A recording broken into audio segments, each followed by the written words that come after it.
How did Dr. Reuben commit fraud for over 10 years?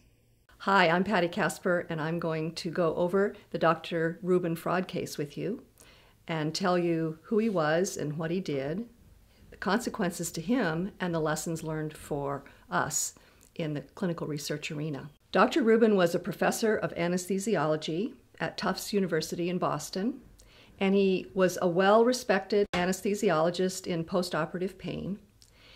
And he published over 20 articles in the field and did a lot of research. So he was very well known, very well respected. He did sponsor-driven studies, and he did investigator-initiated research. For the sponsor-driven trials, he was paid and the money went right to the university. For the investigator-initiated trials, he was paid directly.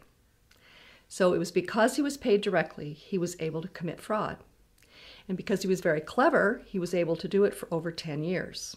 So what Dr. Reuben did was he created studies out of thin air. He created the protocol, he made up the patients, he made up the data. And what he did that was very clever was he took an IRB approval stamp from one of his sponsor-driven studies and he affixed it to a letter that he made up for an IRB approval from one of his investigator-initiated trials. So it looked like he had IRB approval.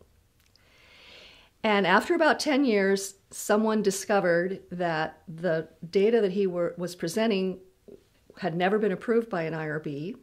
He also had individuals listed on his papers that they didn't know they were listed on his papers as co-authors. So a couple of things there finally caught him, and he was discovered as being fraudulent. The consequences to Dr. Reuben were many. The Tufts University fired him. He lost his medical license. He was debarred. He was taken to court and fined $415,000, put in jail for 6 months.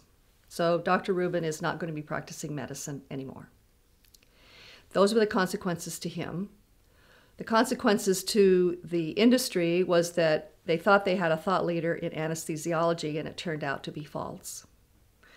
The lessons learned for us in the clinical research arena is that you really need to follow the money.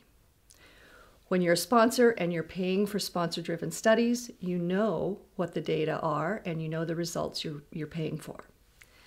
When you're in the industry and you're giving either drug or money to an investigator to do research, you really need to follow the money to know where that goes and what you're getting for your money. If you would like to know more about GCP training, visit our website, pkasperassociates.com.